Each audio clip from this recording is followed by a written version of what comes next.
দাদা আমাদের জন্য ব্রেকফাস্টে তৈরি করছে জাম্বো ধোসা, তাই তো?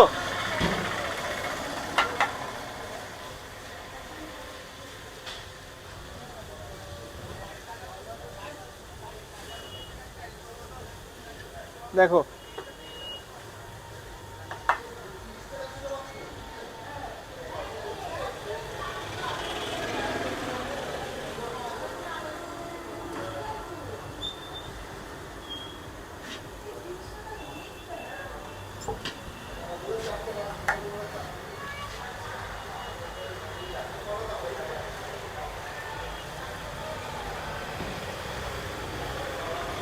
দাদা, তিনটে একসঙ্গে টাচ করে দাও না, টাচ আপ করে দাও, তিনটে গোল করে রাউন্ড করে তিনটে তিনটে প্লেট ধরে তুলবে, সুন্দর লাগবে।